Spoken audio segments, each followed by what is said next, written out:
Now to the race to the White House tonight. Vice President Kamala Harris and her running mate, Governor Tim Walz, stumping in the critical battleground of Pennsylvania today ahead of the convention. This as a new ABC News poll shows a dramatic shift in this race. Harris now leading nationally, erasing Trump's previous advantage with key independent voters. But Trump still edging out Harris on trust to handle top issues like the economy and immigration. ABC's White House correspondent Mary Alice Parks is on the campaign trail tonight in Pennsylvania. A new candidate and a whole new race. Tonight, hours from the start of the DNC, new polls showing Vice President Kamala Harris transforming the 2024 election dynamic, eclipsing President Joe Biden in the race to defeat former President Donald Trump. The real and true measure of the strength of a leader is based on who you lift up. That's what we see as strength. We know what strength looks like. That's what strength looks like. Anybody who's about beating down other people is a coward. Harris now with a 6-point lead nationwide among likely voters in our new ABC News Washington Post poll. Harris invigorating young voters, now up by 20 points. Biden had only been up by 2. And independent voters now favoring Harris by 11 points.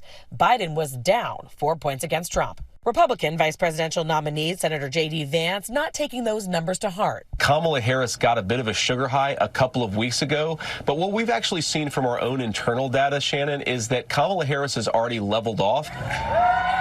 Vice President Harris and her running mate, Governor Tim Walz, out together with their spouses for the first time, greeting supporters in must-win Pennsylvania. They are debuting these new campaign buses, launching this bus tour out in western Pennsylvania. This is a really swingy part of this crucial swing state. So much attention has been paid on Pennsylvania the last few months, the last few days. Of course, it's the state that could decide this whole election. We're so excited about the Harris-Walz ticket and the hope and the joy. But on the top issues in this race, our poll shows the former president leading Harris by 10 points on immigration and 9 points on the economy and inflation.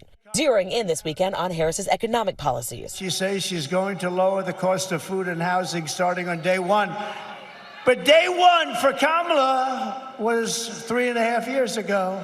Republicans urging him to stay on message. His policies are good for America, and if you have a policy debate for president, he wins. Donald Trump, the provocateur, the showman, may not win this election. Voter Ed Friel telling me he was on the fence about Harris, but she won him over. Then as I started listening to her and following her, I thought, this woman is going to be good for this country. And Mary Alice Parks joins us live now from western Pennsylvania. Mary Alice, you're learning more tonight about who we can expect to hear from at the convention this week. Yeah, Mary, tomorrow night will be President Biden's night, and no doubt it'll be emotional as he formally turns over this convention that he thought would be his. Now, other big names, we know former President Bill Clinton as well as former Secretary of State Hillary Clinton will both speak, as well as former President Barack Obama, former First Lady Michelle Obama. Now, Mary, I can tell you, I talked to a lot of voters here in Pennsylvania today that told me that they were really interested in hearing from the Obamas in particular, because, of course, the Obamas have such a close relationship with the Bidens. Mary. All eyes on that convention stage in Chicago this week. Mary Alice, thank you.